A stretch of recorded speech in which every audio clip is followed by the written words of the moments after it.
Okay.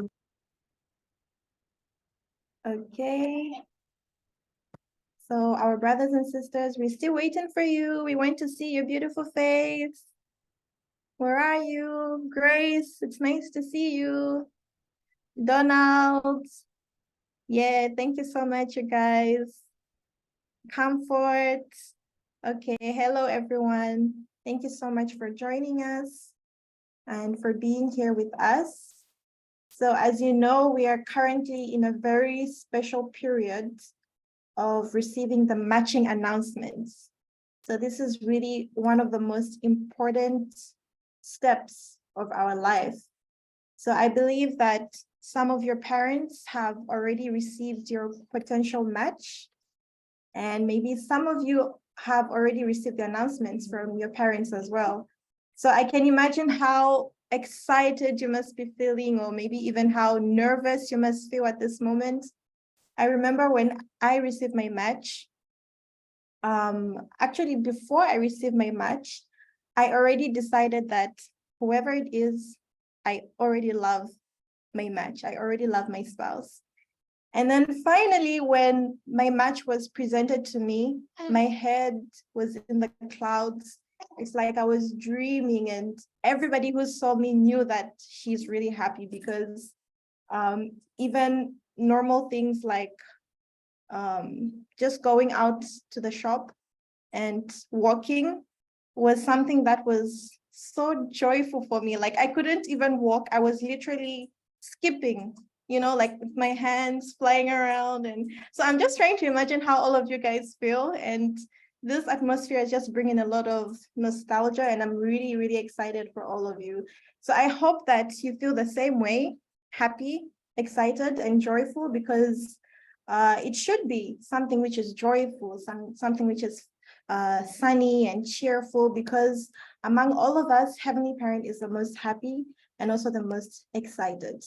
So today, our session will be guiding us on how to prepare ourselves, our attitude, what kind of attitude and what kind of mindset that we should have during this time, and also after we receive our match and start the communication period. So I hope you're all excited. Let me just go through the program with all of you before we start. Okay, so we're going to first offer a greeting bow to our Heavenly Parent and True Parents. And then I will be inviting my sister, Yura Angolio, the National SG of YSD Kenya, to offer the opening prayer. And then for our Hundoke reading, we will invite Esnat Mumba, who is the National SG of YSD Zambia. And then we're going to receive our opening remarks from our regional president. And then we're going to have a fun icebreaker just to warm up the atmosphere. And after that, we're going into the main session, which will be the guidance on our attitudes and guidelines of matching and the communication period. And this will be given by our regional vice president, Mrs. Nika Amalaman. And then we're going to go into the question and answer session, and finally receive the closing remarks from our regional president. And then I will invite my brother, Ayub Donald, to offer the closing prayer. Okay, so without any further ado, we're going to now start.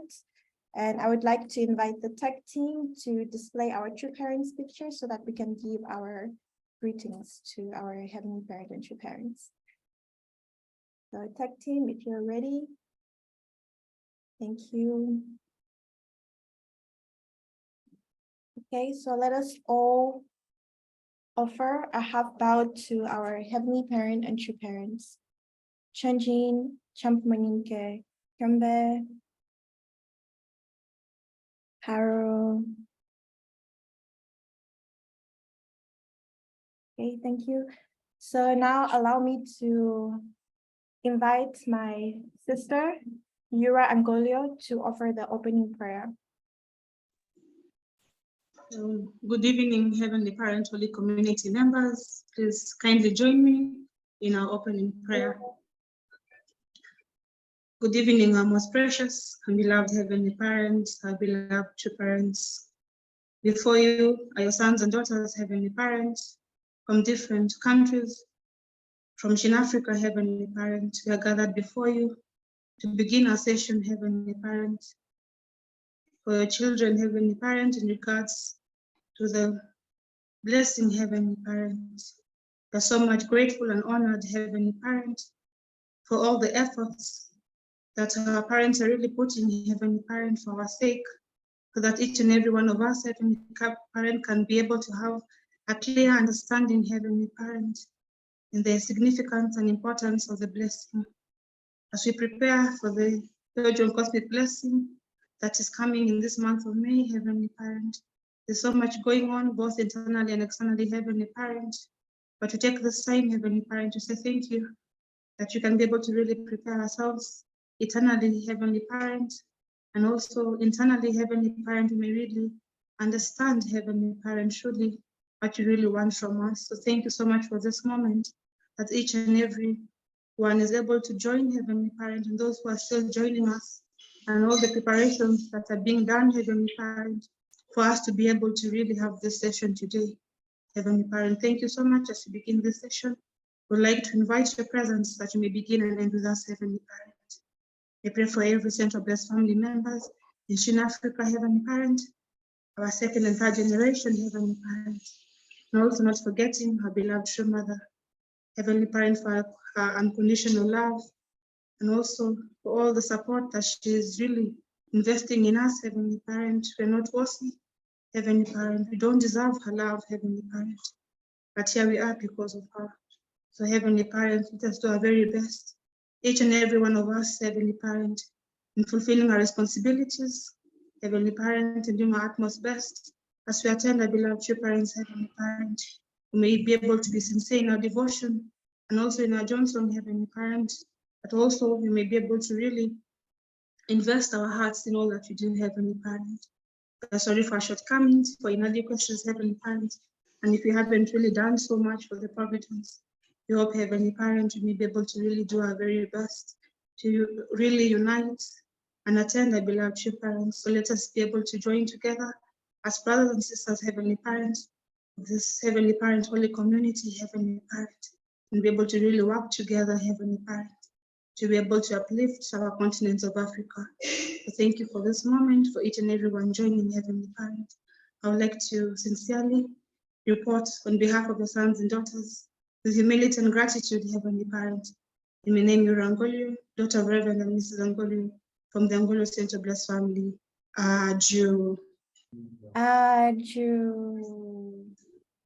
Thank you so much to my beautiful sister Yura for that really heartfelt and sincere prayer. So now moving on into our program, we will receive our Hundoke reading. And once again, I would like to invite another beautiful sister of mine, Esnat Mumbar, to read the Hundoke. So tech team, you can display our true parents' words for all of us.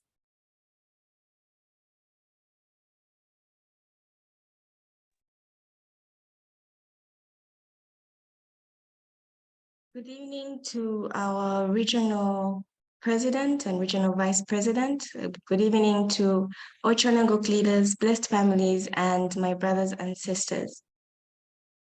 So this evening's Hundoke reading comes from Blessing an Ideal Family, Chapter 1, Ideal of Creation and the Love Between Man and Woman, Adam and Eve's Growing Period.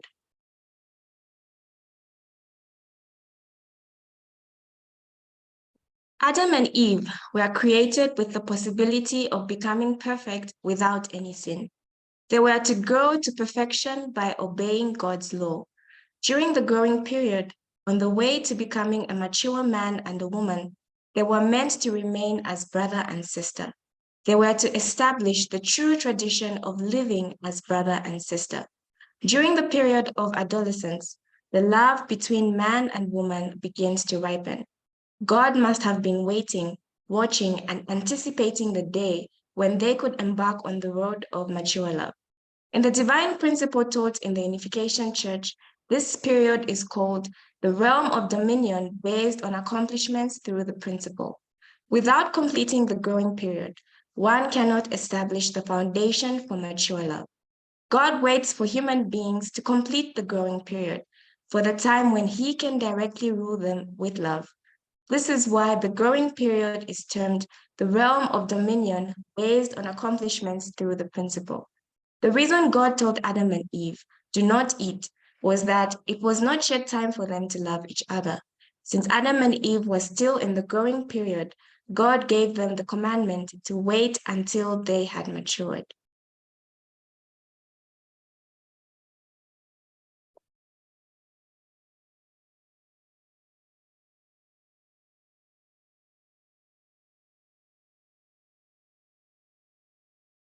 When a person is born through parents, he or she is not born ready-made as a husband or a wife.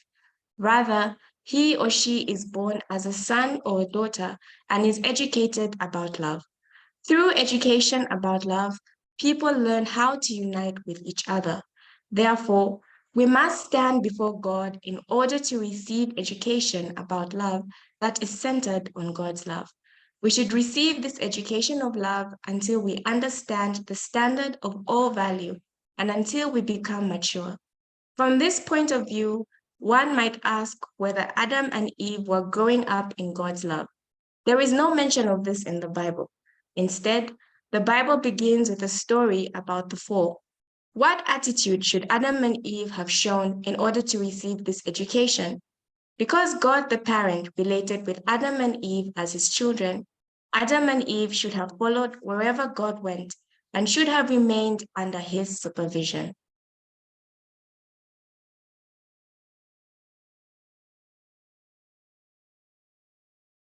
However, they left their position as the children of God and departed from the proper attitude. Because God is the absolute being, Adam and Eve should have followed and obeyed him absolutely. God was the mother who gave life to Adam and Eve, and God was their guardian. God was their protector against any threat.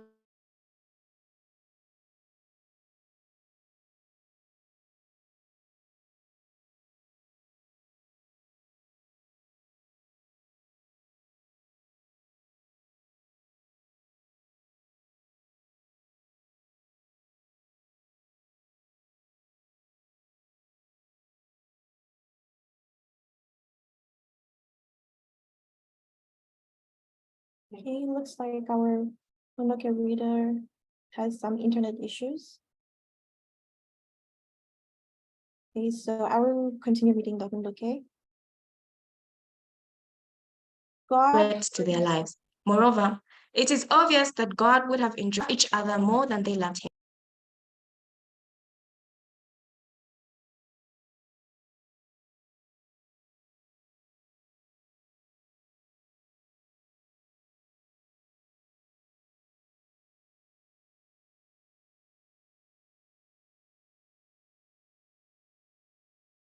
Esther, you are muted. Sorry about that. I had an issue with my network.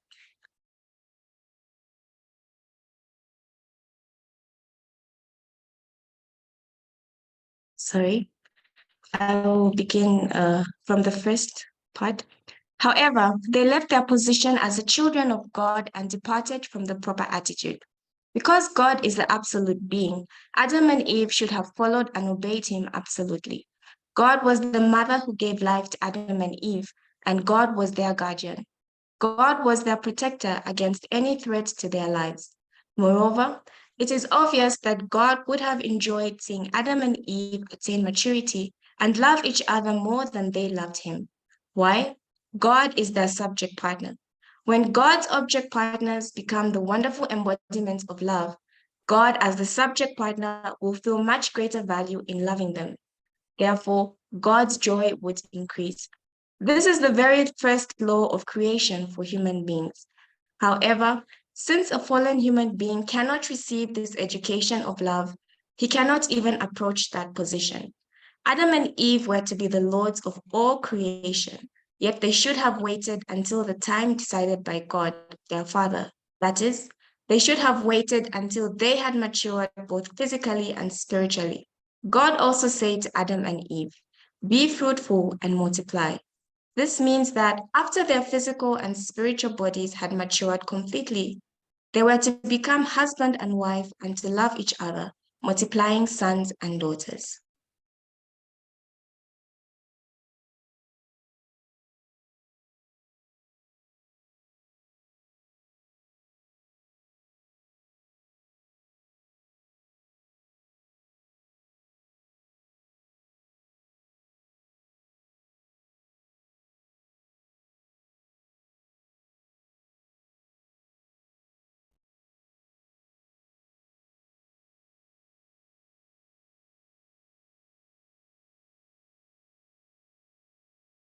Next slide, please.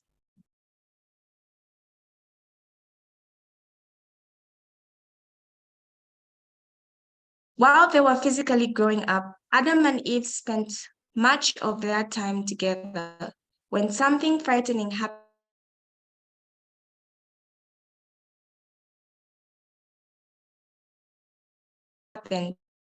Eve said, "Oh," hid behind him. Eve was relieved when a strong masculine stimulation from Adam. Adam also did not dislike this feeling and received sexual stimulation from Eve, a being different from himself. At that moment, who made the sexual advance, Adam or Eve? Eve was the one who, afraid and jumping into Adam's arms, made the sexual advance. From that moment on, they gradually fell in love. God created the world with love. Adam and Eve, centering on God's love, were to make the world a well-ordered chain of love, connecting everything to God. Adam and Eve had such a mission. Therefore, they should have always considered that what attitude they needed if they were to possess the love that God would one day permit them to share. Because the issue of love was so important, it would determine their life and death. Every human being, having been conceived centering on one moment, begins during adolescence to look forward to such a moment. We should understand why a man and a woman have to wait before they can have that one moment. A man and a woman can fall in love at any time. Yet why do they need to wait? They need to wait because of love. The fullness of love in maturity requires fulfilling the necessary conditions in the growing period during adolescence.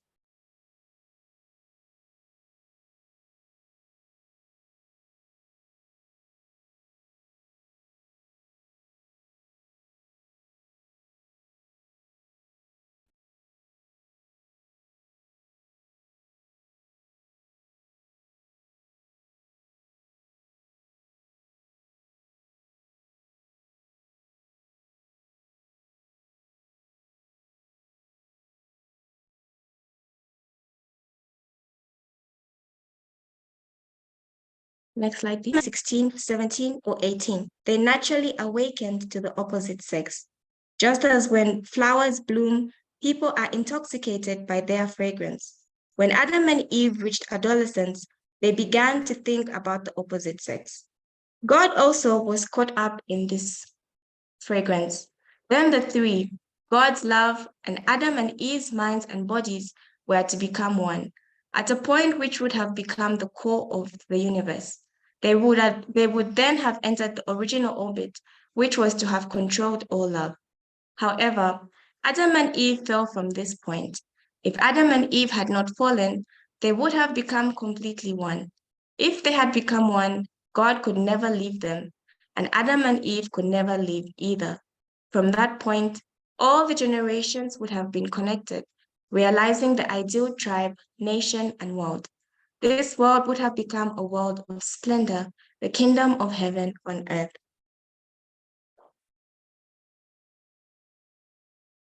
If Adam and Eve had not fallen upon reaching adolescence around age 16 or 17, but instead had become one with God's love, then their minds and bodies absolutely could not have divided.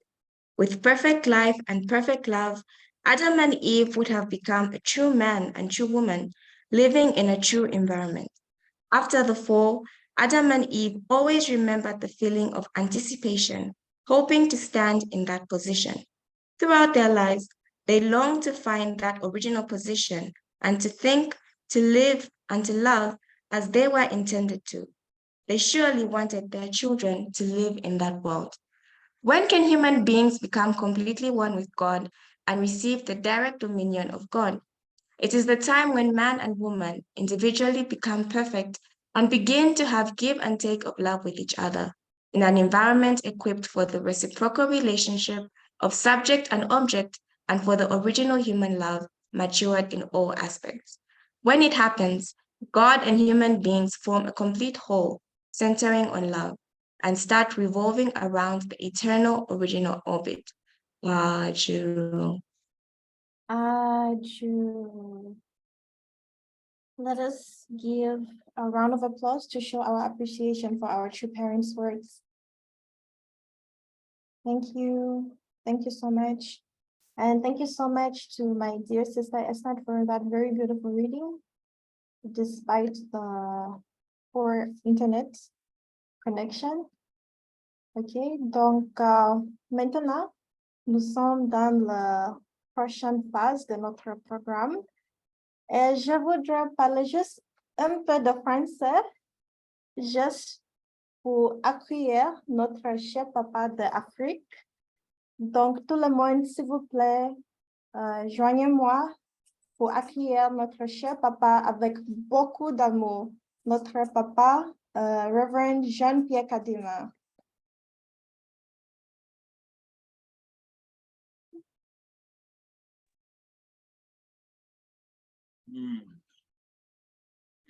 Merci beaucoup. Merci beaucoup, Madame Wantete, pour la parole qui vient de m'accorder.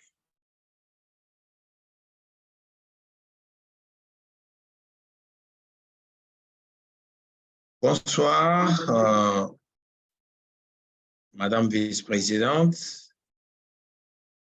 Bonsoir à tous les responsables de la Sainte Communauté de Parents Célestes ici présents. Bonsoir à tous les enfants et tous ceux qui sont venus pour participer à cette section.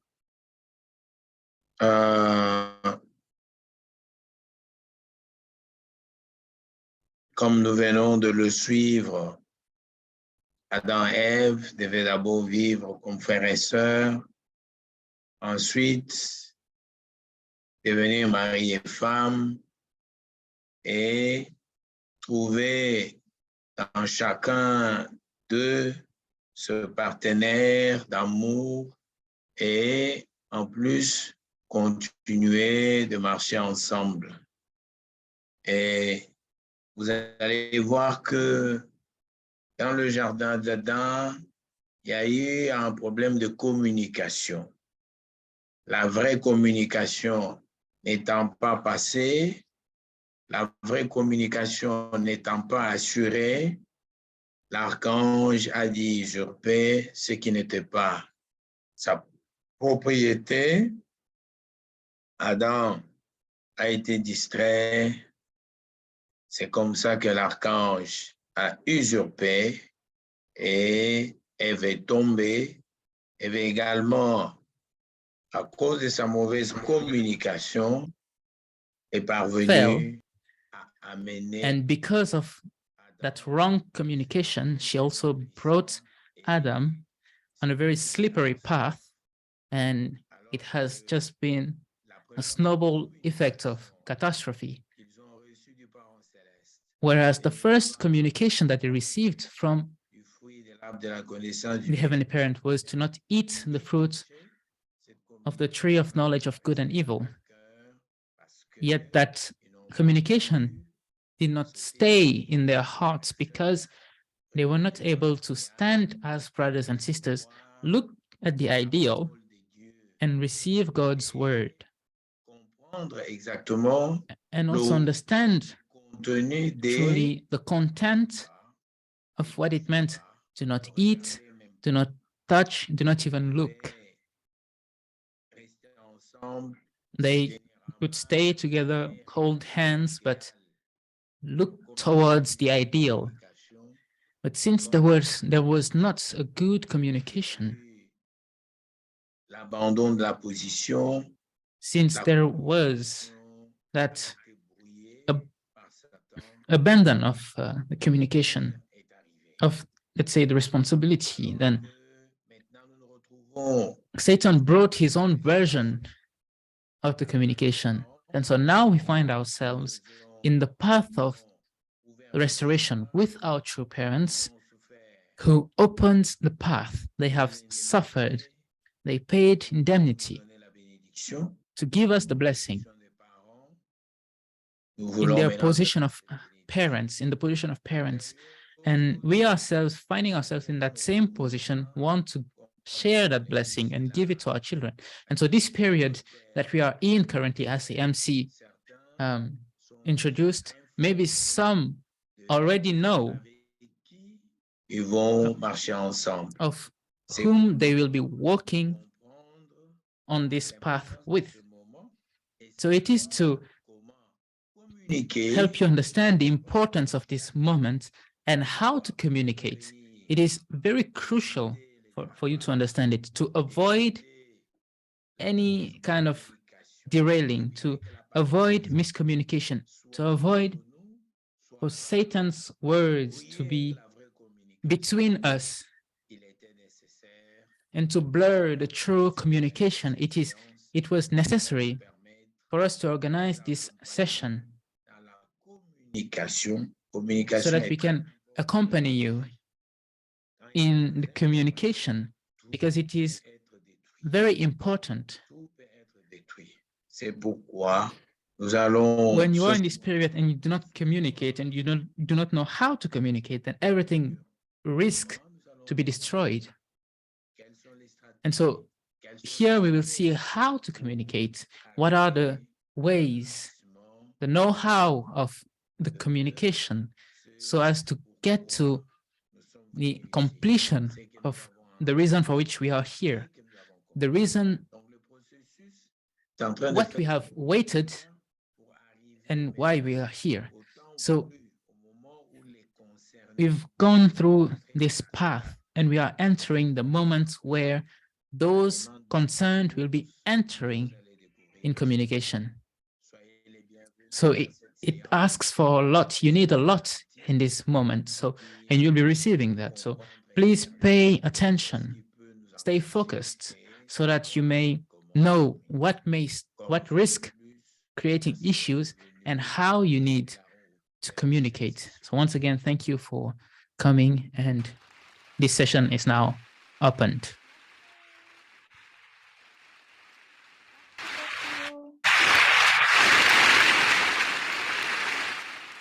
Merci beaucoup. Nous sommes vraiment Thank you contents. very much. We are truly happy of seeing you here among us, and we are truly grateful for your wise words and your love for all of us. So once again, thank you very much, and let's give him a big round of applause.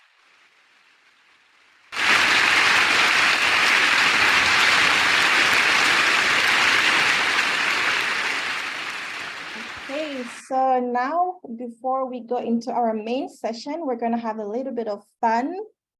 And this time I prepared some brain teasers as an icebreaker. Could the tech team just lower the volume a little bit? A little bit more? Okay, great. Yeah, so as I was saying, the game today is brain teasers. So this time I didn't prepare any PowerPoint. It will be more interactive. So I will ask some questions and then you can type the answers in the chat, and this way you can see me and I can also see your beautiful face.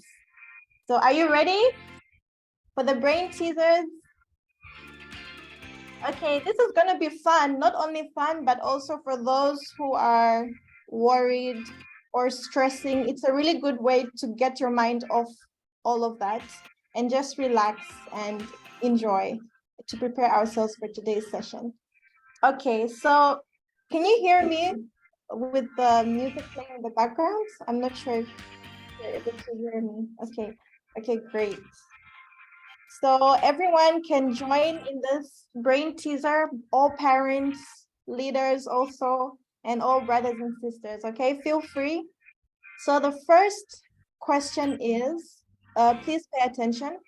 The first question is, in a year, there are 12 months. 7 months have 31 days. How many months have 28 days? That is the question. So please type your answers in the chat. Okay, let's see. Okay, Suna says 1, Hyojong 1. Somebody said all of them. This is Offense Mailula. Okay, 12. Somebody says 12. Hyojong changed and said 12. Okay. I can see my mom typing, she says 1.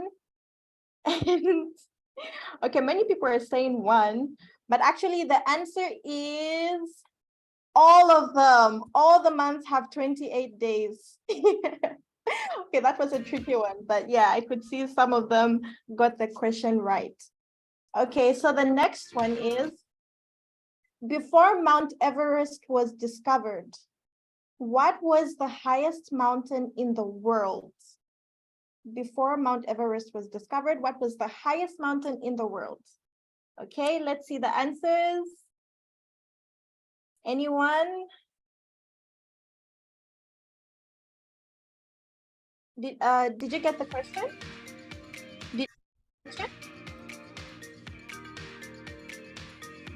Okay, Offense says Mount Everest. Okay, who else? My mom says Everest. Okay, who else?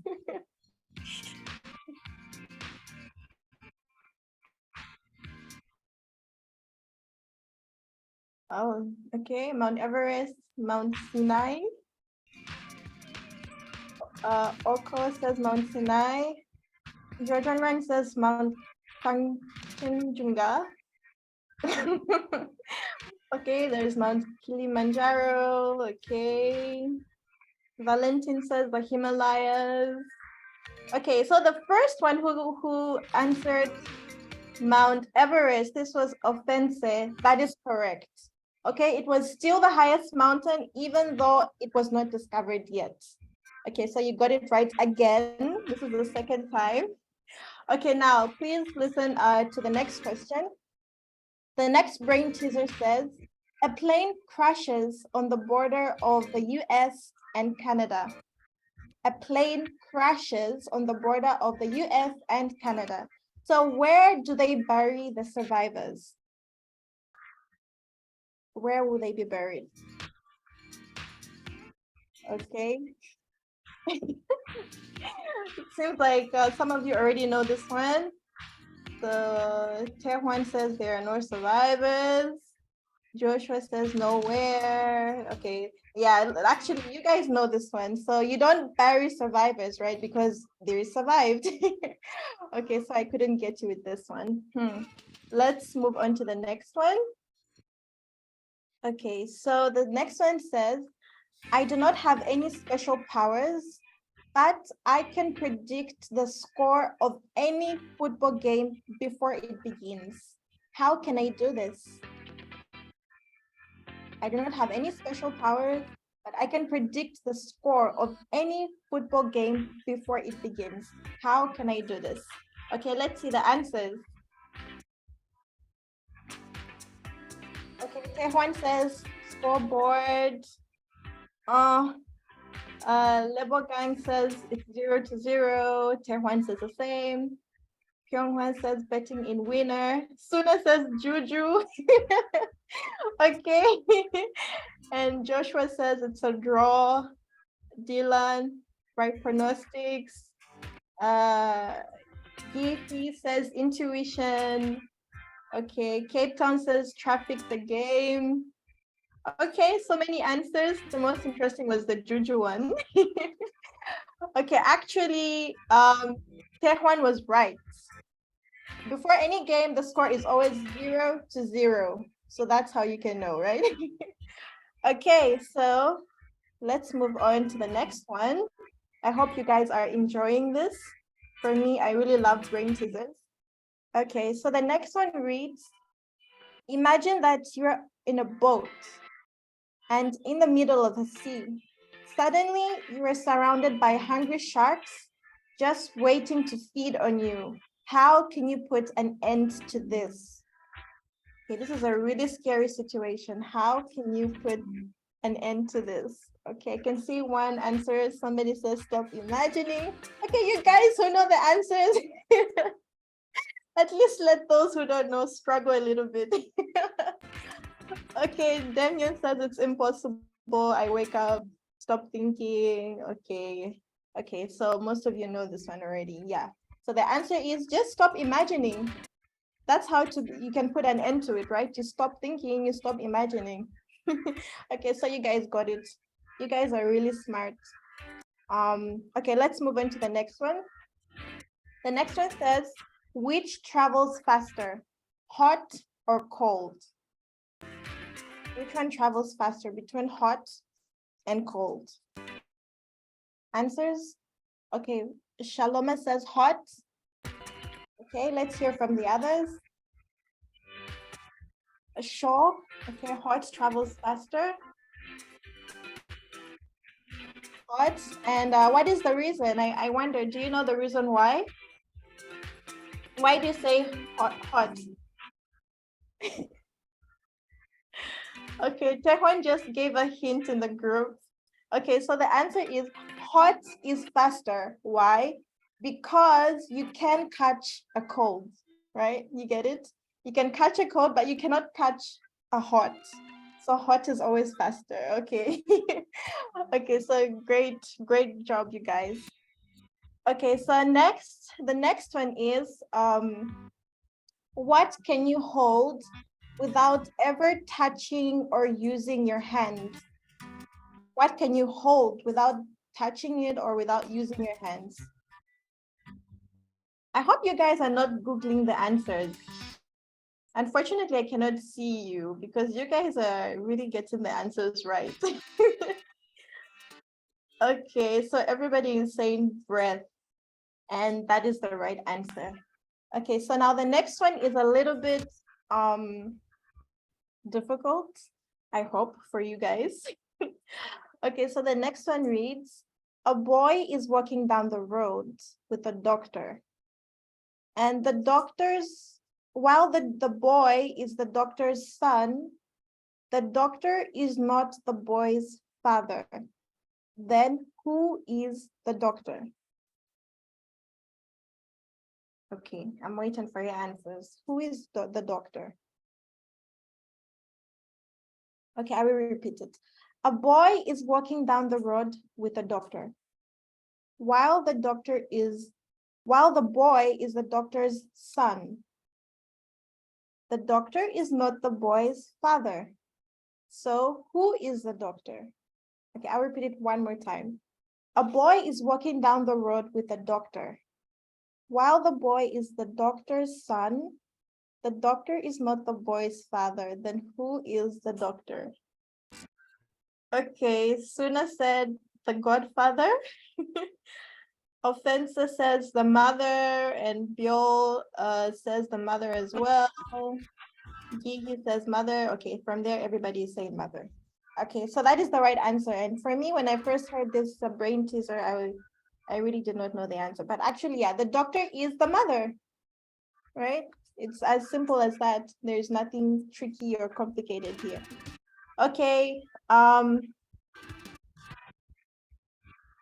great. Okay, so now let's move on. I have 2 more before we finish. Okay, so the next one is, you are running a race. Before you cross the finish line, you pass the person who is in second place. In what place did you finish? You're running a race, and before you cross the finish line, you pass the person who is in second place. In what place did you finish? Okay, let's see the answers. So Tehwan is always answering. Oh. Okay, he says second. Offensive says second too. Dylan second. Guy says both. And Donald says first place. Okay, at least we have some many different answers. Okay, so the answer is you come out in the second place because you took the place of the person who was in second place. So you also are now in the second place. Okay, so Tehwan, you keep answering and you're giving the right answers and you're so quick.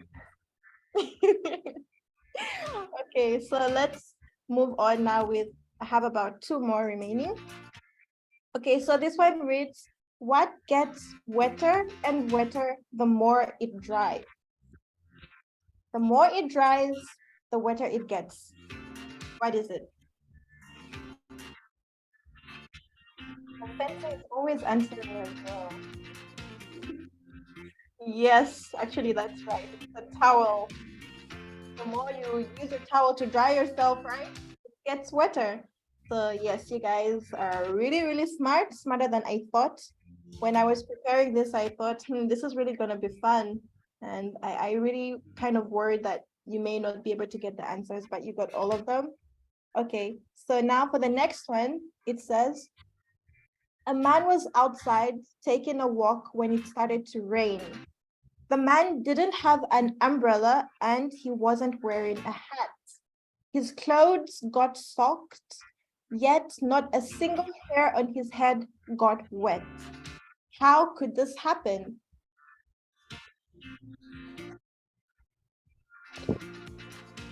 Okay, so let's see. Somebody says he was bald. He's bald. Okay, no hair. Il a cheveux. Okay, other answers. Okay, somebody says it's a miracle. No date fired. Oh, I don't know how to read that. Okay, somebody says it's a miracle. Okay, actually, you guys got the answer correct again. It was Ayub Donald. He said bold. He was bold. Yeah, so that's how he did not have his hair wet, because he had no hair. Yeah, you guys got it again. Okay, now for the next one, and this is the last brain teaser that I prepared for you. The next one reads, it belongs to you, but other people use it more than you do. Come on, Tehwan. You didn't even let people struggle and think about it. Anyway, yeah, you're right. A name is something that is yours, but other people use it more than you do. Okay, so thank you so much. You guys are really, really smart, and I hope that you enjoyed these icebreakers. Next time, I will prepare more difficult ones for you. I see you, especially those of you who have been answering so quickly without even thinking about it. Okay, so thank you so much, everyone, for participating and making this really fun. So now I hope you're all ready, because we are going to be receiving some really great guidance on the attitude and the mindset that we should have during this time, and also as we start to communicate with our match. So please be attentive, and together, please, I would like to invite all of you in welcoming our Regional Vice President, who is going to now take the floor for the next session. So let us give a huge round of applause for her.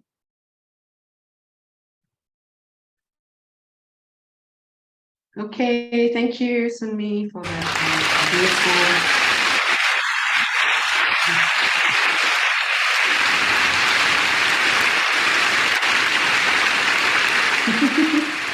Wow, that's a great applause. Thank you. Thank you, Sunmi, also for your great emceeing and the icebreakers. Thank you so much for creating the beautiful atmosphere that we have at the moment. Greetings to our regional president, Papa Kadima, thank you also for your words and guidance, also centering on our Hunduke reading. I'm grateful to our Heavenly Parent and True Parents for giving us again this platform that we have all here, where we can meet each other from our different nations, our different homes, our different areas, wherever we are. I'm really thankful for that. So yeah, I'm here to be guiding you in the session of our topic today, or our theme, which is on the attitude and guidance regarding the matching announcement, as you are preparing to receive the matching announcement, and also the communication period for which you are given to also make a decision centering on Heavenly Parent, your parents, and of course you and your future match commitment, and eventually the blessing. So it's many steps, but they are all needed steps. They're all important steps, and working through each one is necessary for us to end up to the goal, which is to receive the blessing, which is actually, again, the beginning of a new life, a new chapter of life in our lives, as we enter into a relationship with our future spouse and prepare to form a family, Heavenly Parent and True Parent. So there's a lot to do, but the important and first step is receiving and being matched, right? And being able to receive that and be able to then also make that commitment. So this is what we'll be sharing. So I'll be sharing my screen in order to do that. And it will be in two parts. One part is going to be a little bit more on the internal guidance regarding this period and our attitude towards matching, which was a little bit touched on also in our previous meeting, which our Secretary General Kenta also gave. So it will be maybe, I guess, a reminder as well as some other guidelines. And then the second part, which I'll continue on, will be on the announcement guidelines that have been provided by the 3-generation leadership, that we want to support you through this process, through this guidance, through this advice, in order to help you in the communication period from the parents level and then of course to the children level. So I'll be going in two parts. Just to let you know, our Choniwan is not here with us, Papa Kamara. He's actually traveling, but he said to share his regards. He's always thinking of all of you, and we are working closely together as the 3-generation united to really support all of you in this process and in this time. So let me begin by sharing my screen in order to present to you the next education content that we have prepared for you. So this is actually, the title is called Matching Smarts. Yeah, let's become smart about matching, about the matching process. So we are all looking, right, for a beautiful, happy, loving spouse. That is the desire of all of us. As we saw in our Hunduke reading, there comes a time in our life where this is a desire, and it's a normal desire because it's coming from God. It's a desire that God has. So how do we then enter into this desire in the right way? That's the main thing of our sharing about the preparation for matching, because really that was what went wrong. And that's why even up until today, because they entered, our first ancestors entered into a matching, I guess, being matched without God giving that blessing, they were unfortunately left with a lot of difficulties in the relationships between each other, relationships in their family, and that created a history of broken relationships. And as we know, broken relationships are what cause a lot of the pain that we feel even up until today. So we have to, we are restoring that one by one, centering first on our true parents, our relationship with God. That's the first relationship we need to form and heal.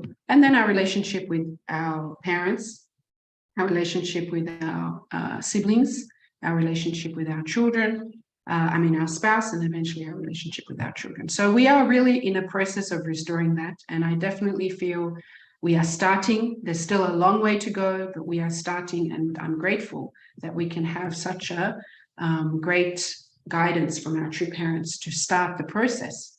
Not only guidance, but also the root, the foundation for which we can stand to actually start the process of restoring relationships.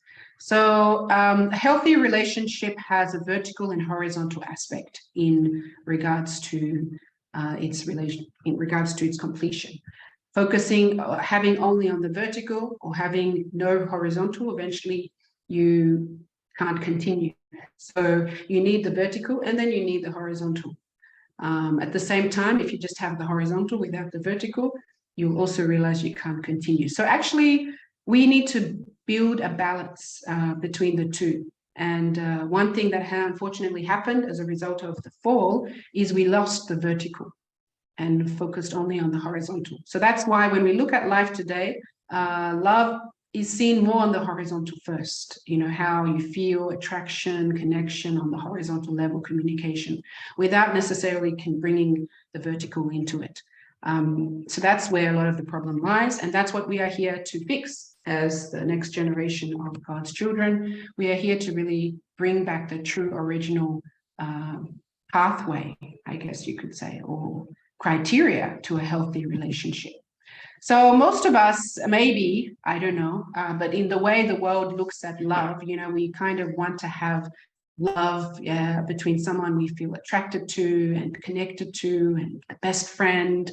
And yeah, this is actually good. It's a horizontal level, but it's a horizontal point. It's a horizontal relationship that you form between you and your spouse, and develop as well between you and your spouse. And of course, it's a needed part of our relationship. It's needed. You know, we can't feel like we don't love the person, right? It's a needed part of our relationship.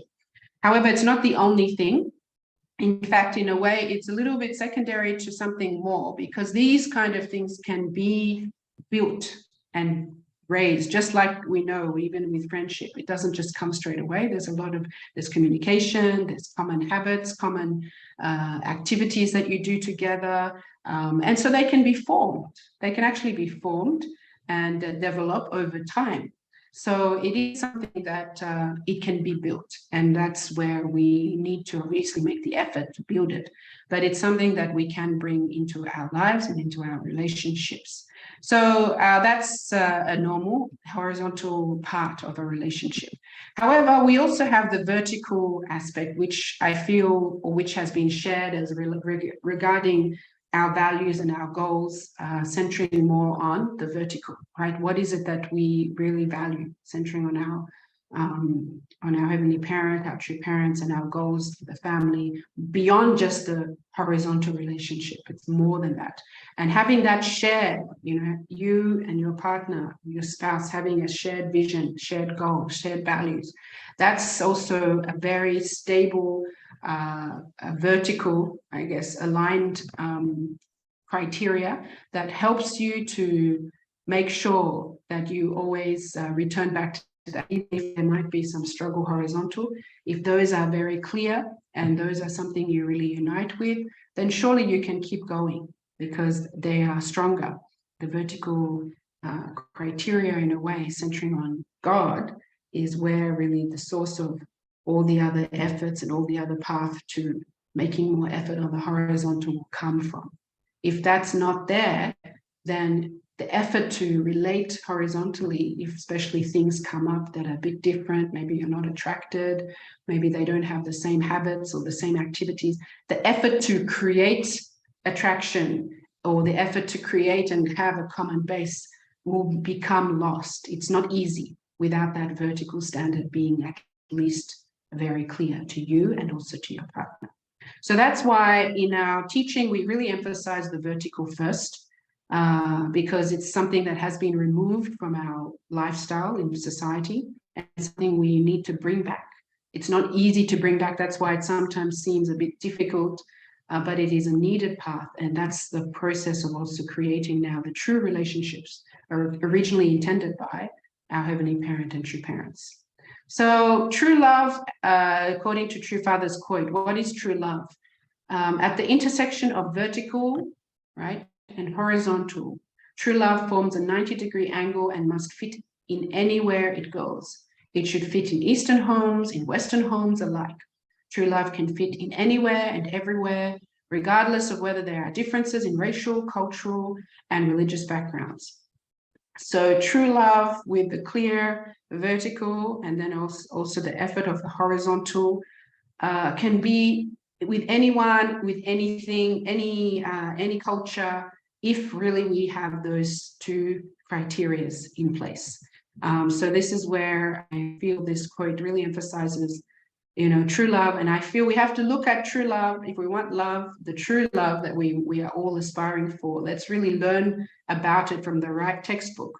I always mention this, and I think it's a good analogy to really understanding that we've unfortunately learned about love from a book that didn't start well with love, meaning, from a lifestyle that wasn't centered really on the original true love.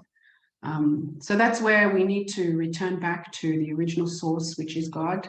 And we are grateful that we have true parents here to bring it into words that we can understand. So this is a quote to emphasize the need for the vertical and also the horizontal. This analogy of building a home, right? If we think about building a home, we need a strong foundation and we need the pillars, which is vertical, and then we need the beams, which is the horizontal. And that's on a strong foundation. If the foundation is not good, even if you put pillars on there, the house can eventually fall. Even if you have the beams on there, even if everything feels strong, if the foundation is not good, it will eventually collapse. That's how important building a home requires a strong foundation. And not only that, it needs the pillars. And actually the pillars come up first before the beams. You cannot put beams there without the pillars. So that's, again, another aspect to show that you need the vertical even before you can bring in the horizontal. And so that's to build a home. But I feel building a home is like, if we sometimes say it's like building a family. We're building a family. Our home is our family, right? So to build a family, it also falls, I feel, in a very similar order. You need a strong foundation. We need a strong foundation of which you want to build your family on. You need the vertical first, and then you build up and bring in the horizontal. So that's the analogy I like to use to express the need for the vertical.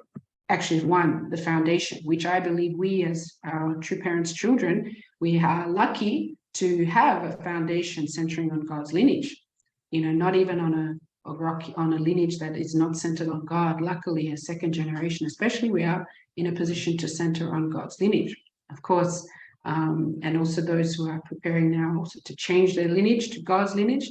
We're lucky to have that ability to know and prepare for that restoration. So we have the foundation, we have that, but we also now need to bring in the vertical. We need to bring that through our life and our relationship with God and true parents, and then bring in the horizontal. We need to also make effort in that, how we relate with the other person, how we build a stronger relationship, our communication, our attraction, eventually our common activities. So this is an analogy, I guess you could say, regarding that. I want to give also some words regarding the attitude of those who receive the blessing, centering on True Father's words. And True Father is quoted as saying, "The blessing is a magnificent thing. You cannot receive the blessing based on your own desire. The value of a life is more precious than that of the whole universe. That is why when you make vows to take responsibility for a person, you should be ready and willing to do so forever. The blessing is concerned with these issues. For this reason, if a person can receive the blessing during his or her lifetime, he or she is truly a happy person. You must have a stronger resolve than ever before if you are to take part in receiving this great blessing."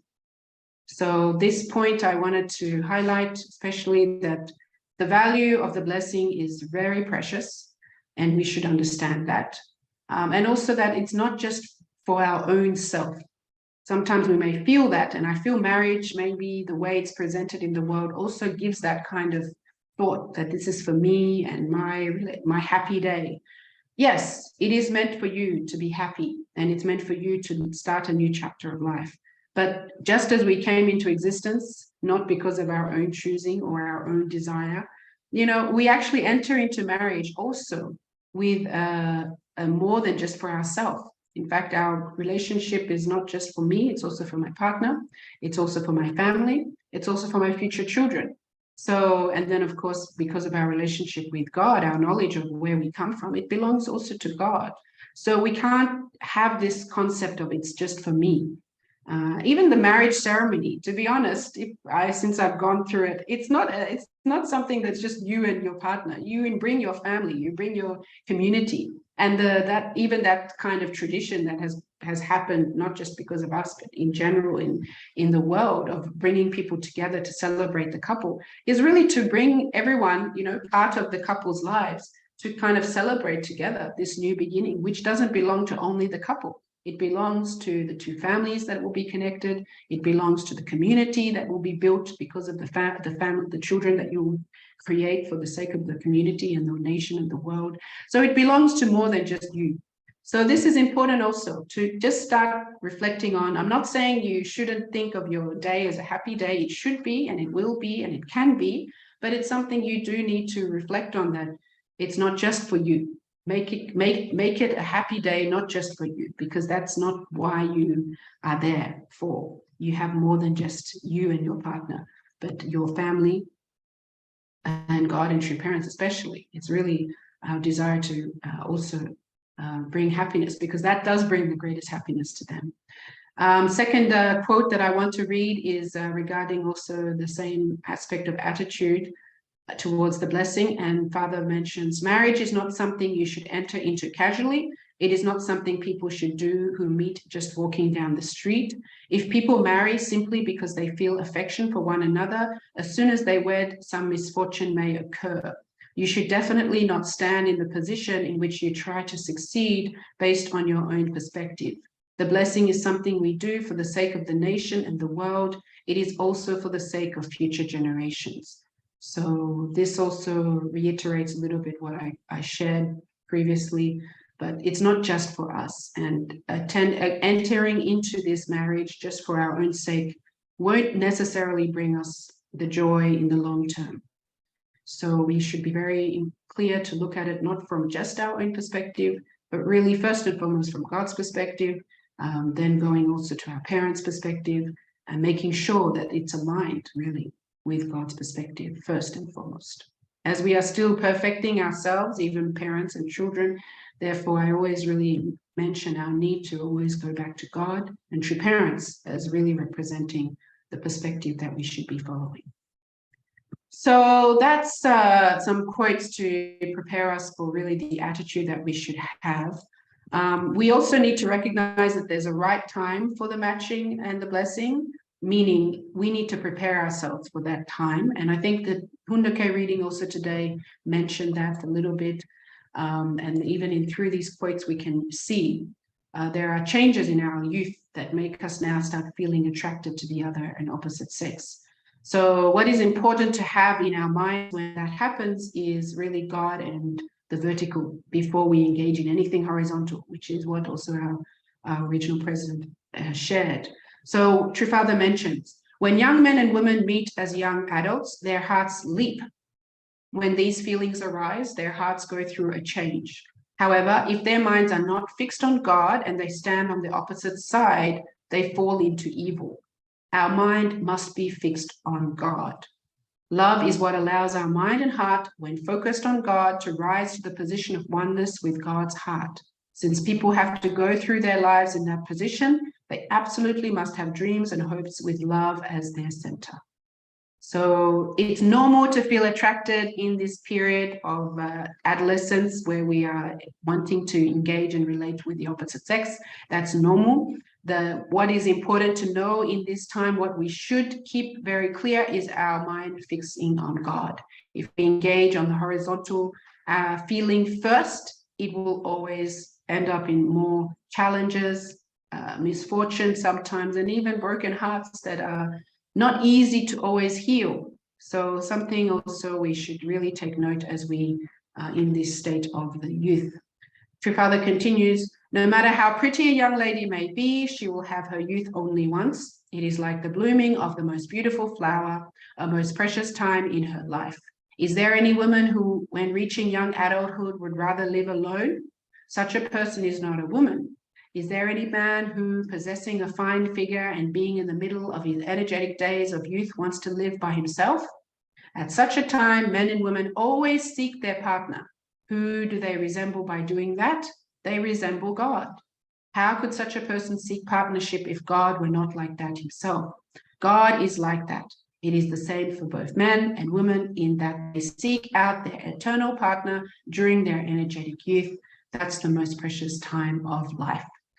So again, emphasizing that this period of youth is a very important moment where we are in need and seeking for our partner, because that's how we were created.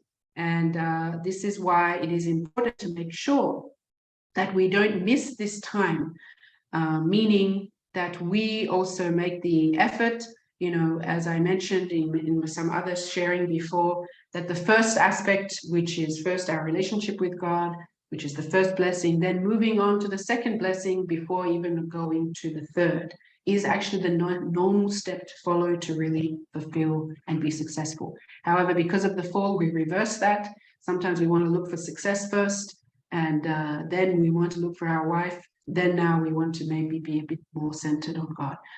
You know, the process of finding true success, unfortunately, the world has followed, but in a misguided and misordered way. So we are in a position first with our maturity, with Heavenly Parent and true parents, to then moving to the second blessing, which is our relationship with our spouse, centering on Heavenly Parent and true parent, to then moving to the third blessing, which is success, for following our passion of life, studies, and all of these aspects that we have to be creative, to utilize the world and have dominion over the world, centering again on God and true parents. So now, after sharing some words of Hundoke, a little bit to emphasize our attitude, I want to show or share with you maybe some unhelpful beliefs that we have regarding love, because unfortunately we are in a world that has shown love in very interesting ways, especially from movies and books that make it very attractive, and everything seems so simple, and there's always a happy ending, but you never know what happens after the two man, the boy and girl, eventually after many struggles fall in love, and then it's happy ever ending. But have you ever asked yourself what happens after that? They don't show that. They always show the end is like this happy ending, because we all love a happy ending, right? But there's more to that than just meeting a boy that's attractive, or a girl that's attractive, or going through that kind of struggle, but then in the end coming together. So there's more than just that. There's more to learn about love. There's more to understand about each other. And so there are unhelpful beliefs, unfortunately, that I feel we need to maybe bring out and raise, so that we are aware as we enter into the matching phase, that we don't hold too much weight on some of these beliefs about love. Yeah. So one of them, which was brought up, I believe, last time in our meeting as well regarding this, was the need to feel attracted to the person. Even through my communication with some of my brothers and sisters, this came up as a question. What about if I'm not attracted? And it is a normal thing, and it's sometimes even a fear, because you wonder, okay, if I'm not attracted to them, how will I ever feel attracted to them? And so it's something that I believe you all may have questioned, but it's also something that we have to recognize. Attraction is a feeling, it's an emotion, and it can change if your mindset is either not good, so meaning you can feel attracted, but if you are not centered on maybe the value of that relationship, which is more than just attraction, it can also fade away. And the other opposite direction, of course, if you may not feel attracted, but because you value that commitment and you want to make effort centering on that commitment, you end up also can build that attraction. So it's the horizontal aspect, which means it can be built more, if the vertical is real, if you and your partner have a strong vertical alignment or commitment to each other, a value system that you believe in, that all the other aspects can also be built. It can be brought about. It's needed. I have to say it's needed, of course. You want to be attracted. You don't want to be not attracted to your partner. But I believe it is also a process for which you can develop. Yeah, so that's one thing that I want you to reflect on. about attraction, recognizing that it is a necessary part to our relationship, but it's not necessarily something that will determine our happiness from the beginning. It can be also created, especially if you have a strong commitment to each other and desire to build a relationship. It can be created. So that's one thing to recognize. Another thing is, like we sometimes maybe as sisters, we see our young brothers or even our own age brothers as a bit immature. This is normal because you sisters grow a little bit to maturity faster than men. I'm sorry to say, but I think we all can agree to that. It's a normal path of development of men and women. And sometimes, we may feel that our brother is a bit immature in regards to certain things that you already kind of matured about. So we have to recognize that, yes, that can happen. That could be the case with your match. You never know. But again, it's something that you can't completely base your decision just on that feeling that you may have as a first attraction or first feeling that you may have towards the brother, because maturity also develops, it changes. The way we know the way our brother is now, the way they are later is different. Myself, I have to say, my brother has matured, from a very immature to growing and maturing. And so there's different stages of maturity. And of course, we as women, as well as sisters, also go through that. But somehow sisters go through it a little bit faster in that, especially adolescent period. So we have to also recognize this and not use it as the only determination to whether my brother, who's been suggested as a match, is really going to be someone who is going to be a mature person, a father eventually. In fact, sometimes even until they become fathers, you may feel they're still playing, games and this and that. But actually, when they become a father, they really also take on that responsibility and raise your children together. So, of course, it's something to discuss, but it's not going to be the end factor regarding your relationship, because as it is, it can also grow. Even you can help as a spouse, your husband grow, and or if it's the opposite way, it could also be the sister. I shouldn't generalize to just the men, that you may feel the sister is a bit immature, but this is what we need to go through. So again, I think I mentioned this already, this need to be attractive. I need her to be pretty. This is a concept that we may have, or not just for men, but also for women. But regarding that, as I mentioned, does attraction mean you're meant for each other? I feel yes, but not necessarily. It doesn't happen at the beginning. It can happen also later, depending first and foremost on your values and your commitment to each other. So that's what I want to really stress as we enter into the matching period. Also, of course, we can have hopes and illusions.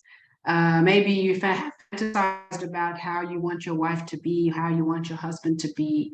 And if you meet the first match that has been suggested, if they don't meet that expectation, it can feel a bit difficult to, even wonder, oh, how am I going to love this person? Or, it's not what I wanted.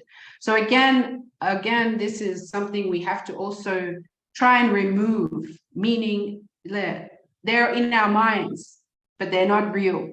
God is providing now someone real in front of you. So before looking at your mind and what expectation you had of that person, which is not real, it's still a fantasy, let's look at what God is going to present to you that is real, that is in front of you.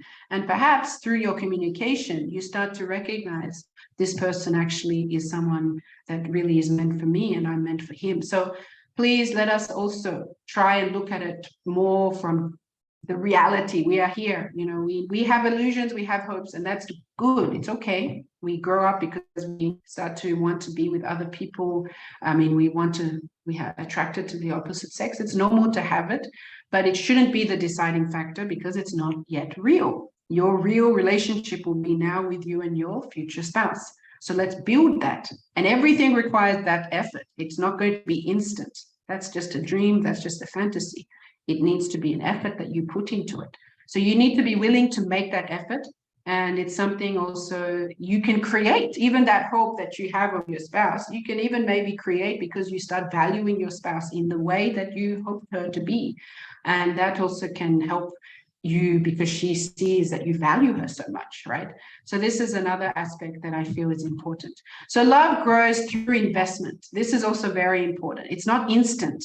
And I think we all maybe have come to accept that, but sometimes we have to be reminded again, because we do feel we want it quickly, but it's not. It's not something that comes quickly, because actually it's so deep. True love actually is so much deeper than just this instant attraction, that it requires effort, it requires investment. And actually, the more investment you make into someone for the sake of love, the more actually love you receive. That's how love works. Unlike anything else in the world, love never diminishes the more you put effort into it. In fact, most things eventually diminish, depreciate over time. But love actually can appreciate more and more and more the more we invest in that. It builds up, builds up, builds up. So that's the value of love and the way love works. So love requires investment, subjective deed under any circumstance, right? Complete heart to accept even the strong and also weak points, just like a parent. In a way, even maybe we may think, oh, I'm not a parent, but sometimes we may need to look at our spouse as a parent would look at this person. Why do I say that? Because actually we're all children of God. And if we want to look from God's perspective, you do need to maybe think of God as a parent to this son or a parent to this daughter. So how is God looking at this son and this daughter? Maybe they have some faults here and there, but as a parent, actually, no matter how many faults this person has, they still love. So this is something also helping you. I know we're not parents yet because you're in the preparation for matching, so of course, but it is it's an important maybe method to help you overcome some limitations you may see in your spouse, because you look at them more from the perspective of how God or how a parent would look at this person as God's son, as God's daughter. So parents, they invest in their children, and this really, they can do it constantly. Without investment, people really don't really know the true value of love. We have to accept. So why does God keep loving human beings even though he's been betrayed many times? It's because of that investment that also he put into us. He can never give up on that. And that's something also we need to understand. And lastly, or one point also that we also need to accept as we prepare for our matching results or receiving our potential match, we need to really make sure we take ownership of the decision. It's very easy, because it is not easy, but it's been mentioned a few times. Oh, I did this because of my parents, and that's why it wasn't because of me, and that's why it didn't work. No, you should feel that by entering first into this process, you made some sort of ownership over this. If you didn't, don't blame it on your parents, don't blame it on other people. You still play a role. You can say no. Maybe if you felt forced, okay, that can be there, but still you are needing to take ownership over this. And we do need to recognize this, and parents also need to recognize this, that the children and the matched, they need to take ownership over their decision. It doesn't mean, oh, it's only my decision and only no one else can know what is it, that it's, it's just me, and I won't think of anyone else in order to make this decision. No, I don't really think like that. I feel like even you can think of God, because we are part of God. We can even think of what our parents want, because we are part of our parents. But whatever decision we end up making, we also say, no, I want this because I want this, not voluntarily, not because you feel it's only because of my parents, because that creates, unfortunately, this feeling that when things become tough, you don't fully invest in it because you feel it was something else given, just given to you, and that's it. So it's something that we do need to recognize. So really, let's take ownership, and our attitude is very important. Our attitude to receiving this blessing is very important. And I want to read this quote, which also will kind of conclude this part of our session, the first part that I said I wanted to talk about. So the attitude of those who receive the blessing. So True Father mentions, whether it is men or women, when they did not know the will, they probably lived just as they pleased. If you are a virgin only in name because you have some blemish from the past, you must repent with endless tears. If you do so, God will forgive you through the time of the blessing. The most blessed thing is for a pure girl and a pure boy to be wed in accordance with heaven's will, in a place where God can be joyful. Such a person is lucky in front of all heaven and earth. He is a successful person in all matters in the course of human life on earth. If you cannot do that, you must repent earnestly to the point where your stomach hurts, your heart turns over, and heaven and earth are turned upside down. We say to God with a clean body and mind, Father, what should I do with this shameful body of mine? The Father will say, I know your heart. It is my joy that I can forgive even worse than you have done, and that you overcame such painful obstacles. You must participate in the blessing with the attitude of receiving the power of heaven's compassion within you, telling you that God knows everything you have done, but is forgiving you. This is the principled attitude to have. So I also wanted to share this because I feel whether we are in a situation of, maybe we've lost our lineage, or we are in a situation where we've done something wrong in our past, whether it may be small or not so small, whatever, it's something we know, right? We know we've lived our life and there's certain blemishes to our lifestyle. I don't think anyone is really at complete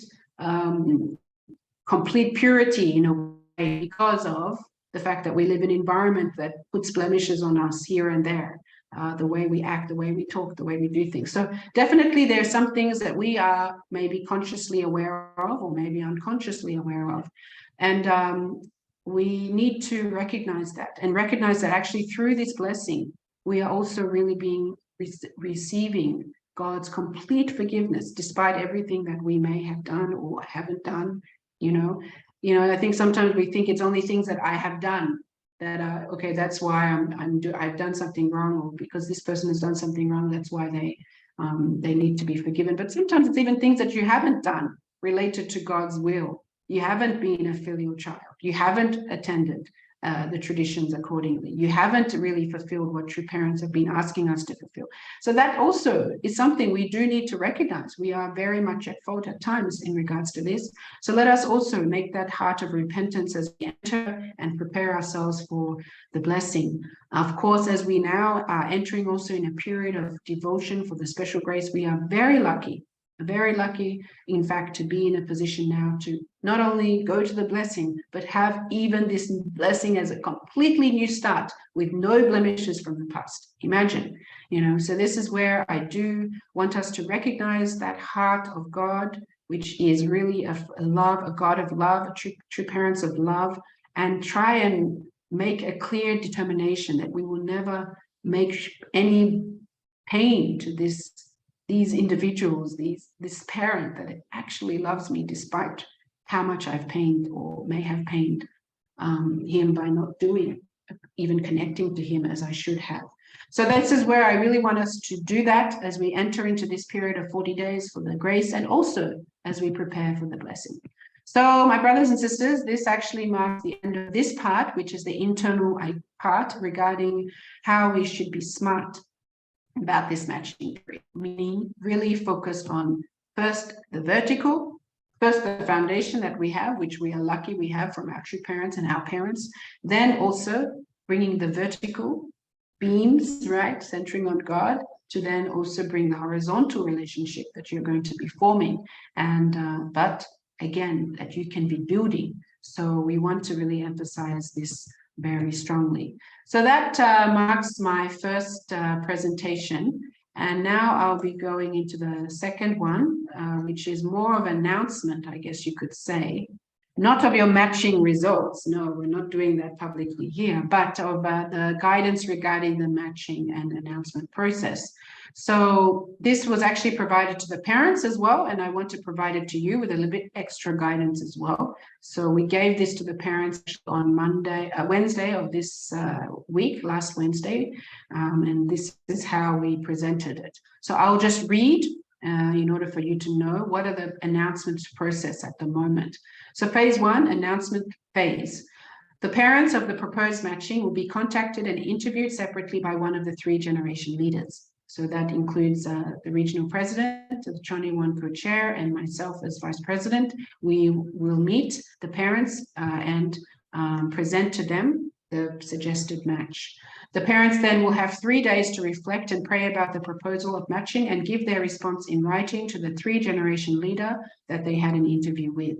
So they, from receiving the suggested match, they have 3 days to pray and reflect. And we really emphasize the need for that before going anywhere horizontally to each other as other parents, or even to you necessarily. But of course, that's the advice that we're giving, and that each parent has their approach as well. But we want to give this as an advice for first directing with God and true parents, because that's where the source of decision should come from. Then 3, if one set of parents disagree, then the process will stop there. The parents will then give a written report to the 3-generation leadership that they had an interview with. Note, the parents should not contact each other directly at this point. It's still just now with the 3-generation leadership that they had an interview with regarding anything they want to find out more of. But really, the first and foremost way to find out anything also is our desire to bring everything up to God and true parents first, and make that clear relationship of prayer and devotion before making any decision. So that's the first phase of announcements. So if one of the parents disagree at this point, then the process will stop there. However, if the parent agrees and the other set of parents also agree, then we'll go now to the communication period. The communication will first involve the parents and the other parent, because you're actually coming not together with you and your spouse, you're also coming with 2 sets of parents and families that will be coming together. So if both sets of parents agree, then they will be introduced to each other by the 3-generation that they had an interview with. We'll have a meeting with both of them and introduce themselves, and then of course they can communicate with each other regularly, because that is also in a way a match of families coming together as you prepare for the matching. 5, after that, each set of parents will then proceed to make the announcement to their children. So the parent 1 give the announcement to the child regarding the suggested match, and same to the other parent, the parent will give to their child. So then that allows you as the children to also make your decision. So this is where you also need some prayer, reflection, but of course the decision making also can happen during the 21 days. You have 21-day period that we are giving for also that time to get to know them, because maybe your first impression, okay, you may feel this and that, as I shared, either are they attractive, or are they this, or are they that? You may think that, but that's why you need this period of also communication. So we desire that you make a decision to enter into that communication. However, if at this point still you do not want to, then, well, the process will stop there. So if one of the child disagrees that they do not want to enter into the communication period, then the process will stop there, and the parents will give a written report to the 3-generation they had interviewed with, and also, of course, to the other parent, maybe regarding the suggested match, because now already the announcements have been made to both children. So there needs to be a report also to the other child regarding the next step. However, what we need to note here is that this process is strictly confidential. They should not be announcing to one another until the process of agreement is met from both sides. What is, unfortunately, I don't know, we sometimes communicate things before things have been really agreed on. This is still a process of agreement, preparing to agree and commit. It's not yet a match yet. It's a suggested match centering on our 3-generation guided by heaven to the parents, and the parents now also making that now to the children. But in each step, ownership is important. In each step, our responsibility and our decision is important. So we cannot also just announce things regardless of before making that clear commitment. So we do want to emphasize this. Please let us be confidential. During this time, it's you and your family and Heavenly Parent and true parents, basically, at this point, not anyone else. Of course, the leadership that are guiding you also are guiding you with that understanding to make it clear. They're not spreading it here and there. So we really want to eliminate as much noise regarding this, because it can also create pain, especially if things don't work out according to someone's expectation or maybe the way it was planned. And that's where if word is going out like that, it's not good. So again, it's between Heavenly Parent and your families. And that's where we have to really understand this point. So once the children agree, if the two sets of children agree, then they will go to the communication between the matches, right? You will be meeting each other as the potential match. So this is where the communication of the children come in. So if both children agree, then they should be introduced to each other by the two sets of parents. So what will happen is that you will be brought with your parent and the other person will be brought with their parent, and you'll hold a meeting together to be introduced by your parent first. You know, not going just now, okay, hi, I'm matched with you. No, be introduced first by your parents, because that's where the original standard of parents matching comes from. It's connecting first from your parents, Heavenly Parent, to your parents, and then now your parents introducing now your potential match to you, and the vice versa. So this will be a meeting to introduce each other, and then that will be your beginnings day of your communication. From that process, you now start communication is your potential match together. So your children, the children will enter into a period of communication for 21 days. 9, during that period of communication, the proposed match should meet for 1 hour each day for Hundake. During that 1 hour, after the Hundake reading, they can share for 10 to 15 minutes their personal reflections concerning their matching. So this is where this has been really guided by the 3-generation leadership, wanting to make sure that actually the communication period is not a dating period that we see in the world. It's completely different.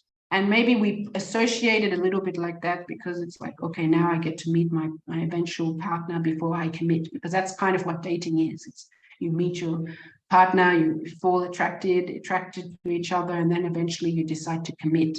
But sometimes you don't even commit, you just keep going and on dates. But basically, it's not dating. It's not something that we've seen outside. It's something new, actually. And we are creating a new culture of bringing God into any conversation before we even make a commitment to each other. So that's why this has been shared. It's Hundake, and you read and have a reflection centering on the word. Maybe you might feel, oh, I don't have any reflection to make. Well, it's just a path of bringing God into the conversation.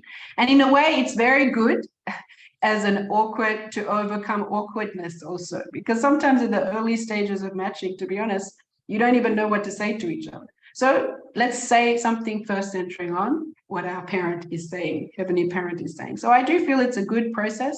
In fact, I really feel we can learn from this process. So let us do that. And then after the Hundake, after God and sharing, related to God's words and bringing God in the vertical conversation. Now, of course, sharing on a horizontal level, meaning what you're feeling, what you want to learn about the other person in order to make a decision regarding your matching. So, of course, that is needed and that is a necessary step. But even that, it doesn't need to be too much in one day, because you're going to have 21 days. So you can build it up, because that's also necessary. Sometimes we just think, oh, I need to know all this information now. No, build it up, because you're building a relationship eventually and communicating together every day, making it a pattern. So this is something we want to emphasize as well. And then if everything goes well, right, then you are ready to proceed for the commitment ceremony, because both of you have agreed, your parents have agreed, you've signed the matching report, and therefore are now preparing for the blessing.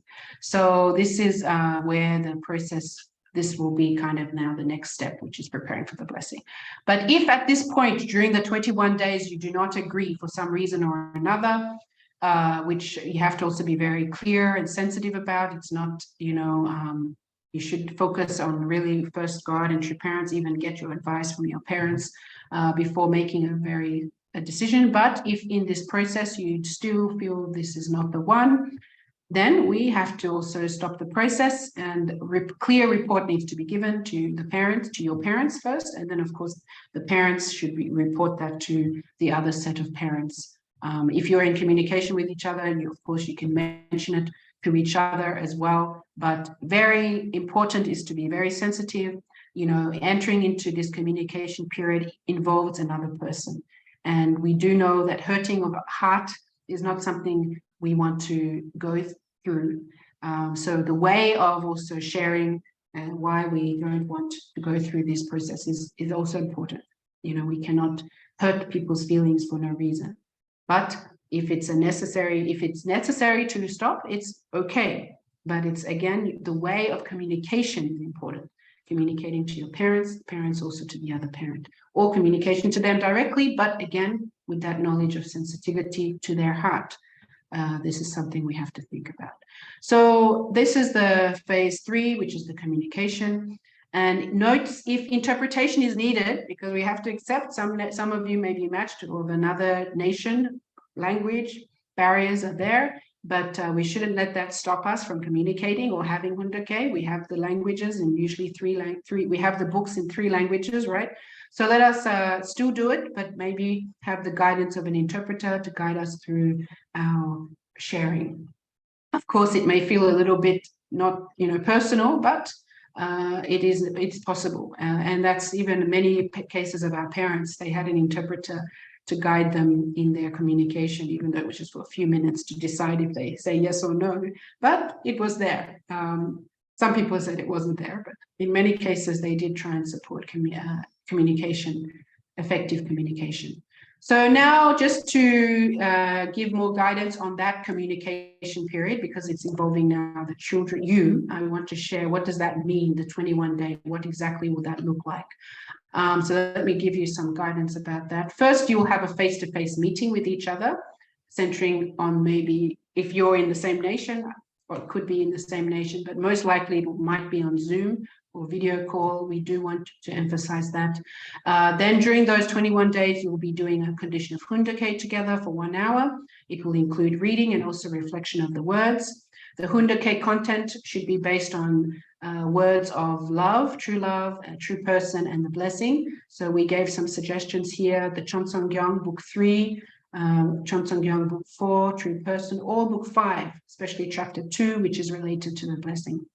And then this is to really allow that Heavenly Parent and True Parents are the center of your meeting, and also brings the discussion, that they're the center of your discussion to begin with.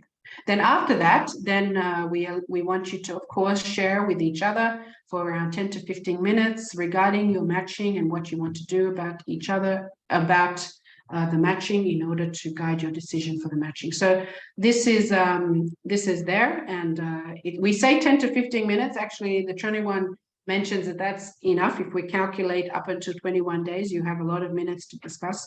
So that is there as an advice, but it's really for you to build the relationship as you move on. Yeah. Some points to guide your discussion and of personal reflections to get to know each other. I'll be sharing maybe some guidelines, some questions, but they can be around faith and your spirituality of each other, about your family, about you as a person, what you like, what you do, about your lifestyle, how you've lived, what things you want to share regarding that, about your future dreams and aspirations, and also about the blessing and the relationship and expectations you have. So we can give you some pointers to help you in those discussions, because as we know, it can be a bit awkward to meet someone for the first time. To be honest, it was awkward for me, so I am imagining it can be for most of us. And so some guiding you through some of these questions to each other may help also in your discussion to get to know each other better. But again, very important is, this period of communication is really to prepare yourself to look at the other person in the way God also looks at them, because that really is where in the end you feel true joy and happiness, because that's where the source of love actually stems from. In fact, that's why we exist in the beginning. So if we miss this point in terms of making a decision, it doesn't help in the long term. It may feel like, okay, yes, this is how I feel, but let's try. It's part of that. It's part of the package of the blessing, I have to say, to go and look to always in the perspective of the way God will look at this. So that's why it's important to have God in preparation before even the matching, because then it makes it easier. But it's okay if you feel like you are still developing that relationship with God, but make that this time even an effort to do that on a stronger level for the sake of even the relationship with your spouse. And so our attitude during this period, this whole process is confidential and no announcements or sharing to others should be made until final agreement and commitment is made by both parents and children. This whole process is to ensure the vertical connection is not missed or forgotten as we engage in horizontal relationships. We need to be grateful for the opportunity, always looking from heavenly parents and true parents' perspective. We need to seek guidance from our parents, the three-generation leadership, and even the interviewers that we had an interview with. They are here to also support you during this period. It is important that this is a decision between you and Heavenly Parent and should not be influenced by anything or anyone that takes you away from looking from that perspective. So that's an attitude I really want us to reflect on. And then I want to maybe go through two questions that we may ask ourselves. What if I am not ready, or my suggested match is not ready for this suggested match, for this match? Well, yes, that can happen. What is important is to use this as an experience and learn from and grow from. It is not because something is wrong with you necessarily. I mean, not at all, especially those that may feel that they've been rejected. There's nothing wrong with you. Maybe it's not the right time. Maybe the person was not ready himself. It could be there, he or herself. It's not just because of you and what is wrong with you or you at fault. This is important. That's again where even not only looking at it from your perspective, but looking at it from God's perspective. Perhaps this person is not ready, or you are not ready, or the timing is not right. So this is important. If you do not agree to be matched to the suggested match, also do not blame anyone, but also be grateful and learn from this experience. Meaning, if you feel, oh, why they gave me this match, it's not, I didn't want this. Also, that's not good. That doesn't help you for the next potential match that you could have. But be grateful that this was an opportunity you were given. Maybe you don't feel ready at this point, but you want to learn. You want to also maybe become ready more to accept anyone that God has for me. You have to look at it more on that level than blaming anyone for something that you may not have agreed with. And then third, repent also. Actually, if you entered into this matching process not being ready, as your action from now, to be honest, involves another person, even from the communication period. It involves another person, and we should think carefully about that and make sure we are not in a position to hurt someone just because we want to enter into it, but we're not ready. So I do also want us to repent if that has happened and we say no because we feel we're not ready, but to really see them in the perspective that really God has maybe given to us, but let us also prepare to be ready for the next time. And those who were rejected also, we also want you to really feel this is not your fault. There is a chance also to be matched again. The matching process is ongoing. It's not a one-time thing, especially up until the blessing, it will be ongoing. There may be matches a second, third round. So we want to also allow for that, for those especially who are in a way, we could say, victims to not being accepted. We have to say that the regional president also mentioned this at one point. We will do our best always to get your match, but matching will always, whether it's this year or next time, right? We have to prepare ourselves. So be grateful also that this will become an opportunity rather than a complaint, right? So when things don't work out how we like, it's very easy to complain or maybe feel pity on our situation. But let's look at it as an opportunity. Maybe it's an opportunity to find where someone that God really wants for us in regards, for the next time, or an opportunity to get ready, to become ready more, so that I'm ready for whatever, God wants to bring to me again. So this is something we have to recognize. If we complain or make it like become depressed about it, it won't bring anything. It won't bring more chances. What will bring more chances is also looking at being grateful and learning and taking it as an opportunity to keep growing your heart, because that's really a process we all have to keep doing, is growing our heart for what God has in store for us. Also, what if I'm not matched this time? Well, there is no such thing as not possible if it is the will of Heavenly Parent and True Parents. I really do believe that, because that's God created us. So there's definitely a way if it is the will of God. And I believe the matching and the blessing is the will of God. So let us not think it's not possible. The timing can be different for everyone. Our 21 mentioned, just as we came out of this world at different times in different environments. Even our birth was not at the same time in everyone's case. So our matching and blessing is not going to be at the same time, and everyone has a time for which that can happen. The next stage of our life, the matching and blessing to our partner, will also vary from person to person, and no one should think there is something wrong with them if they don't get matched this time. We are still in the transition also to the parents matching, and there is a lot we all need to learn and improve. But we, as the 3-generation leadership also centered on True Mother, we are making sure each year the pathway to the blessing will be opened up, everyone willing to prepare themselves for the blessing, and definitely everyone will receive the matching. At some point, please don't be discouraged that you will not get matched. There is a way for everyone. If there wasn't, even if there wasn't, the will of God would be fake. The way of the path to realizing God's will would be not possible. Reality is everyone has the potential and is able. Even True Fathers opened it up to the even ability to match those who went to the spiritual world before the time of their matching. So there is a way, and let's not remove ourselves from that, and never give up, because your time is coming. I absolutely know and believe in that. So let's really not be discouraged, but keep moving forward with a clear determination that this is God's will, and you will make sure you prepare yourself over and over again to realizing God's will. And then steps that, so basically in conclusion, we are going in a period of announcements to then communication, to then commitment, and then the blessing. They're all different steps. So the first round of announcements of the first matching have actually already been made. Parents have 3 days, as I shared, to pray and make a decision. Then they will enter into the parents communication, which is between the parents first of the different matches. Then when they accept and communicate and everything is okay, the parents will then share the announcement to their children for them to decide to enter into the communication period and to make a decision. So prayer is important, and also the commitment to enter into the communication. You need to also make that step, you know, in order to prepare for the communication. Then the matches will communicate. So you, in the different match, you'll be suggested match, you will communicate. You'll begin from when the parents decide to introduce you to each other. As I said, not just horizontally, oh, I'm matched with you, or no. You will be introduced to each other by your parents. And then from that day, you will have 21 days to begin. Then the decision should be made within 21 days regarding the commitment to your suggested match from heaven. And then the commitment ceremony will be held.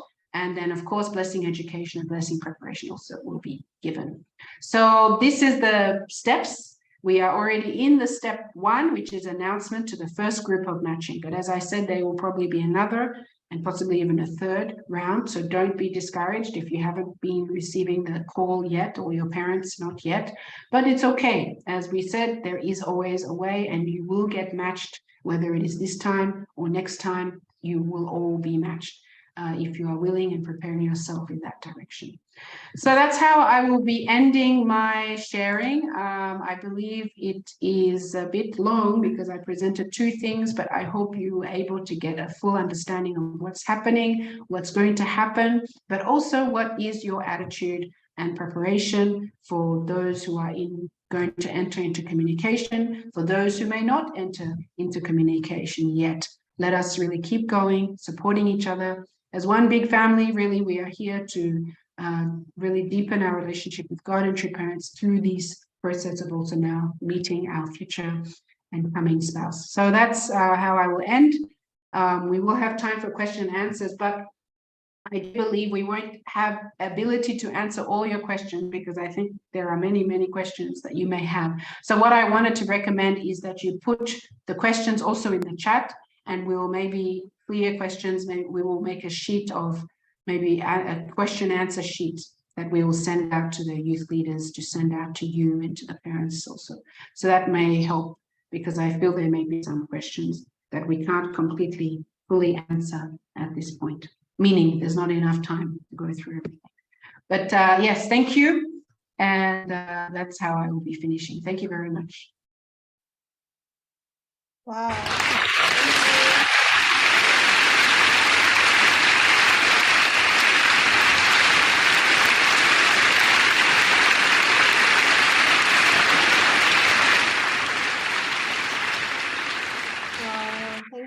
much to our regional vice president for the really profound and very powerful guidance, to the very detailed guideline on the communication and this phase that we're in, the matching announcements and the communication phase.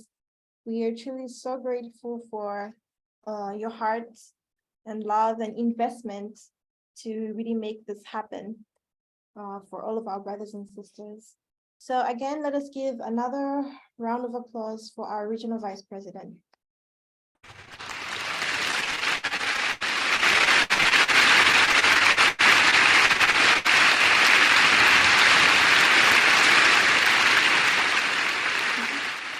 Well, the applause is quite long.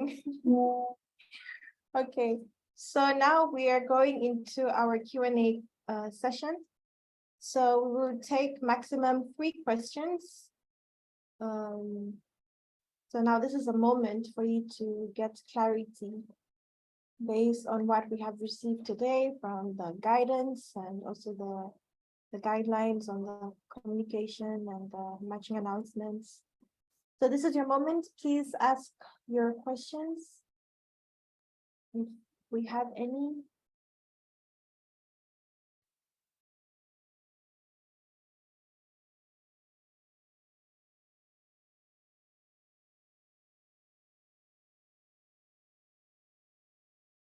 Okay, seems like everything was clear, because I do not see anyone raising their hand or opening their mic. Okay.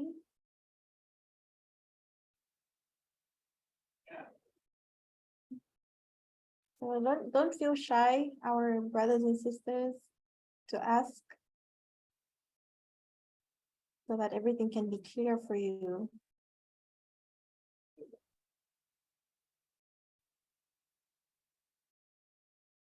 Wow, there's really no question today.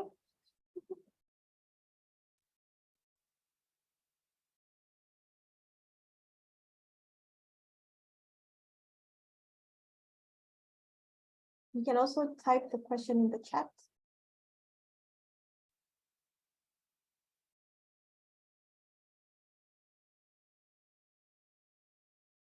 Okay, so Yoga is asking a question.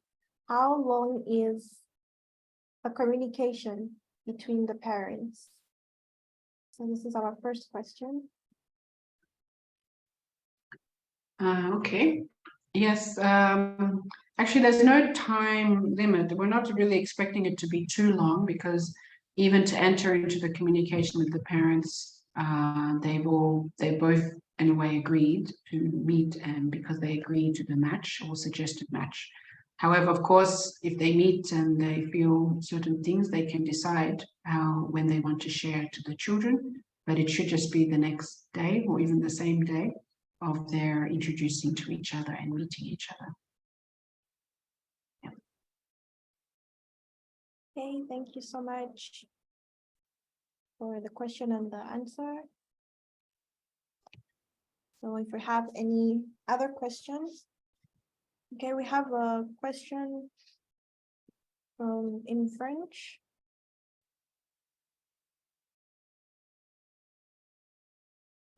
It says, in what way will the parents who do not have email address or WhatsApp number receive the announce of the matching? Okay, yes, this is there for some parents. In the matching or blessing application, we indicate to put the number of the parent. However, if the parent doesn't have a number, then we ask to put a representative number, a parent representative, if it's the national leader or the BFD or someone has to be contacted, obviously. So we do ask for that, and we first go to that contact, the contact that is placed in the form. And then from that, if that person obviously knows the parent, then we say we would like to set up a meeting. And of course, not everyone has access to Zoom and WhatsApp, perhaps. So the desire is to make sure the person who does have access, because we communicated with them, maybe connect with the parents, maybe come to the church center or come to the, the city, I don't know, but we will need to meet them and we share with them. So far, that's how it's worked. And we've been able to meet at least the parents that are represented, have been put as representative parents. Okay, thank you. So we'll take the last question. When will the matching results come out? As I said, maybe the way we presented it, I think at the beginning of this whole process, maybe not really knowing how it will work, it's evolved, I have to say, because we're learning as we're going. Because this is a parents matching. So the 3G process is an assisted parents matching, which means there's not an official one-day moment where all announcements are made and everyone knows who is with whom. No, because it requires a process of communicating first to the parent, then the parent also to the other parent, and then to the children, and then the children to then communicate. And through that whole process up until the end of 21 days, I don't actually want anyone to make it official until they agree and make that commitment. So you may not know who is matched to who until the final day of their agreeing to that commitment. But in terms of the announcement, if you're talking about the announcement to the parents, the first round of matching, the announcements to the parents have already begun. It happened 2 days ago. So the announcement to the parents of the first round of matching has already begun. Yeah, but at not only 2 days, maybe even today, yesterday also there might have been some. So now the process is starting for some people. Yeah, so that's, but in terms of the official announcement that they are all matched, that will depend now on also their decision to commit to each other. That's when now the matching announcement will be presented to the region for us to also congratulate those who accepted and committed to each other for the matching. Okay, thank you so much. I believe that was it for our questions. Of course, as mentioned before, if you still have questions, feel free to type it in the chat. All the questions will be copied and typed in a question and answer sheet and then sent back to you. So yeah, again, we thank our regional vice president for the very clear answers. Okay, so now we are moving. Thank you. Thank you so much. Yeah. Okay, so now moving on with our program, we are going to now invite our regional president and once again, welcome him to the floor to share with us the closing remarks. So together, let us give him a warm welcome.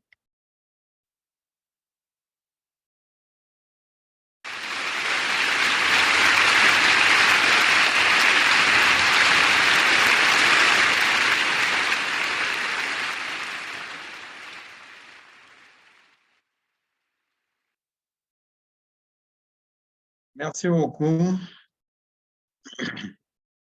Thank you very much. Merci à la vice-présidente pour tous les éclaircissements. Thank you very much to the regional vice president for all the clarifications. I believe that the most important points have been explained in the presentation and all her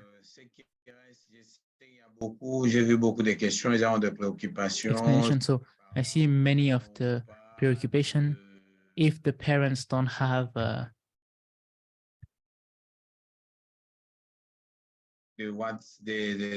have WhatsApp or Zoom or whatsoever of internet connection, but they have phones, they can still communicate directly. Les parents qui sont sur Those who place, are at the same place, those who are génération ou les représentants, vous savez, ils peuvent communiquer. Where there is a representative of the three generation, they can communicate like in that moment, because I have communicated with parents who don't have Zoom. D'autres, je communiquais avec eux par téléphone. And so for many, I communicated with them like by phone. So the most important is that to respect the process, and that will give us something that is way more important. A lot of like we were trying to avoid many heartbreaks, many fallen nature to much fallen nature to come out, complaints and that kind of thing. We wanted to avoid that, especially with the experience that we have because of the way some people, because of what some people like say here and there. So we need to respect this process to come to a better result.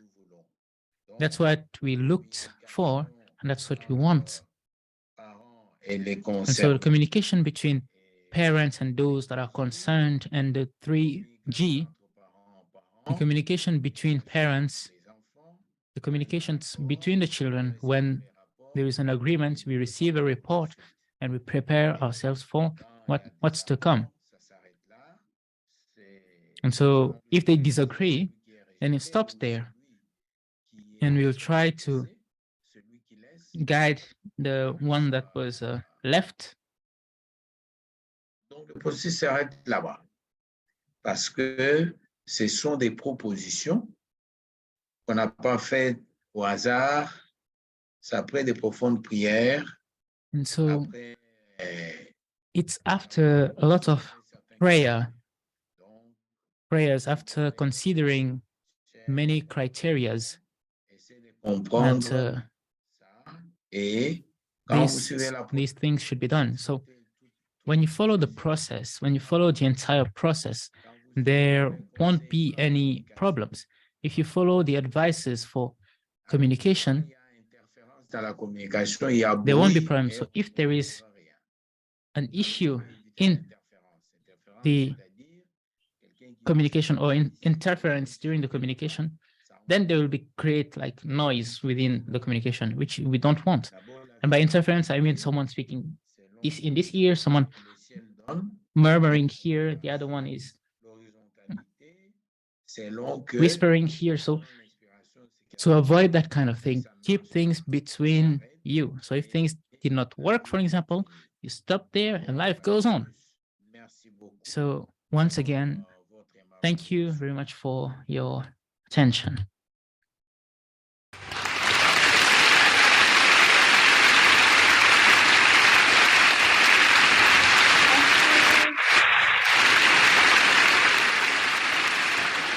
Merci beaucoup. Merci Thank vraiment. you. Thank you very much to dear Papa Kadima for your words. We are truly grateful of having you here among us. Now we're And going so- to continue. We're almost at the end of our program. And it was already mentioned, many of the announcements was already shared by our regional vice president. But I would just like to remind everyone, all of our brothers and sisters, all of our parents, that on Sunday, we have a regional Sunday service at 8 a.m. GMT. So please remind all your family members, all other blessed families, everybody should not miss this, and everyone should be part of this very important Sunday service. Okay, so now we are coming to the end, and we are going to now be receiving the closing prayer. And for this, I would like to invite my dear brother, Ayug, I hope I'm pronouncing your name right, Ayug Donald, to offer the closing prayer for us.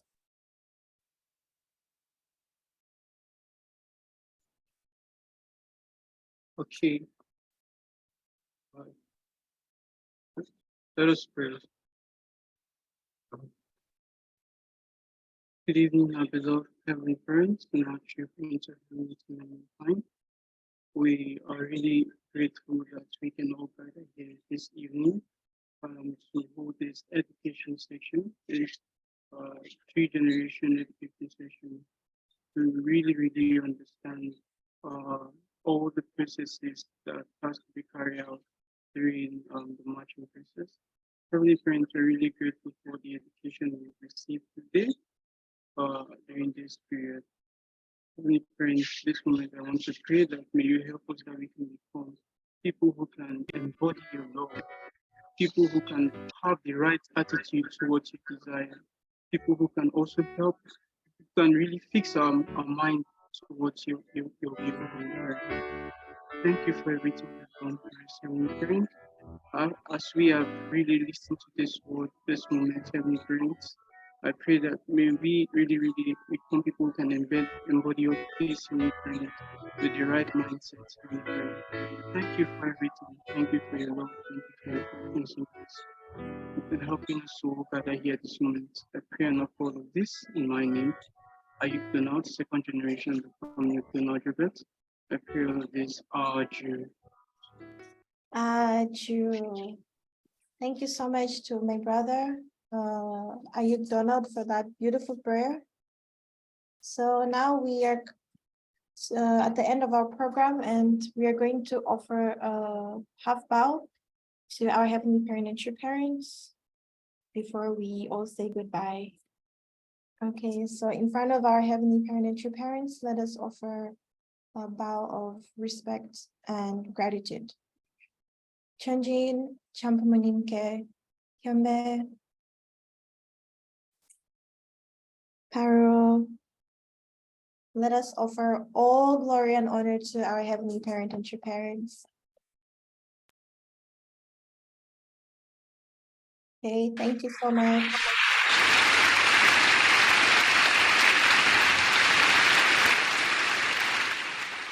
Okay, thank you. So now, as Kenta once said, we have come to the most important part, which is taking pictures. So everyone, I would like to invite you now to open up your cameras so that we can see your faces and also take a family picture to remember this day. Okay, nice to see all of you. You're so beautiful. Why were you hiding your beautiful faces? We wanted to see you during the program as well, not only for the picture. Wow, so many parents, many brothers and sisters.